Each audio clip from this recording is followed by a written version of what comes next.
อยากได้อันใดต้องเฮ็ดเอาเองบ่แม่นว่าให้สิ่งศักดิ์สิทธิ์ให้เทพเจ้าอินพรหมยมยักษ์มาเสกให้เด้บ่มีนึกถึงความจริงโลดเด้อไผก็ดีที่เฮาขอมาแต่เก่าก่อนนั่นเอาประสบการณ์จริงในชีวิตจริงกับของใส่โลดได้หรือบ่ขออย่าให้เจ็บอย่าให้ปวดอย่าให้ป่วยคือเก่านี่ต้องยอมรับความจริงเจ็บปวดป่วยคือเก่าพลาดจากสิ่งที่รักคือเก่าให้สมหวังได้นั่นได้นี่บ่สมหวังดอกนี่คิดเบิ่งดีๆว่าตาท่านหยังเขาหรือว่ามีสิ่งศักดิ์สิทธิ์ที่ไปหาซื้อของเขามาซื้อเขามาแล้วก็มานั่งขออยู่หั่น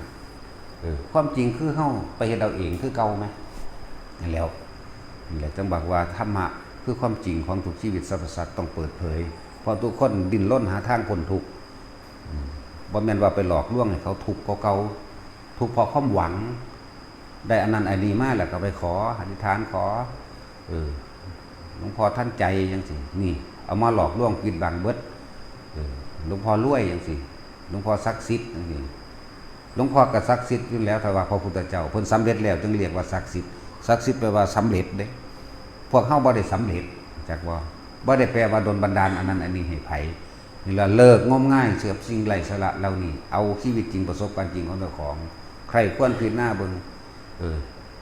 ทุกคนเฮ็ดไร่เฮ็ดนาเอาได้จังได้กินเที่ยวเบิ่งน้ำเที่ยวหว่านปุ๋ยเที่ยวเบิ่งหญ้าเบิ่งนั่นเบิ่งนี่จังสี่เด้มันจังแม่นมันบ่ได้แม่นที่สิไปขอเอานั่นแหละไร้สาระทั้งเบิดเลยมันเฮ็ดให้เฮาดึงลากเฮาดึงลงไปทั้งต่ำเบิดนี่พ้นบ่ได้จักเทื่อเพราะว่าบ่ฮู้ความจริงบ่เห็นความจริงความเกิดเป็นทุกข์ความแก่เป็นทุกข์ความเจ็บไข้ได้ป่วยไม่สบายเป็นทุกข์ความพลัดพรากจากสิ่งที่รักก็เป็นทุกข์อยากได้สิ่งใดสิ่งหนึ่งแล้วไม่ได้ดั่งใจก็เป็นทุกข์นี่ไหมทุกข์ไหมสาเหตุแห่งความทุกข์คือความอยากและความยึดของเฮาเองนะแต่เฮารู้เฮาท่านสาเหตุแห่งความทุกข์คือความอยากและความยึดตัณหาอุปทานตัวเองปึ๊บทุกข์นั้นดับไปทันทีเลย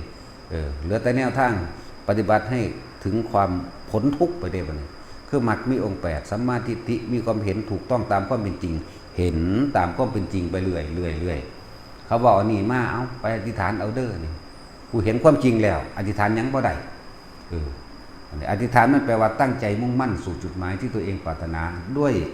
ศรัทธาปัญญาความเพียรในตนเองพี่เด้บ่แม่นผู้อื่นเฮ็ดให้เด้คำว่าอธิษฐานเด้อนั่นแหละว่าฟังคำศัพท์ให้มันเข้าใจจะไปหลงโง่ง่ายนั่น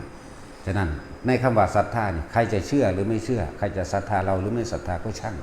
บ่มีผลใดๆทั้งสิ้นกับเฮาพอเฮาเข้าถึงความจริงไปแล้วเข้าถึงความจริงไปแล้วจะไปเงินจะไปงอคำค้น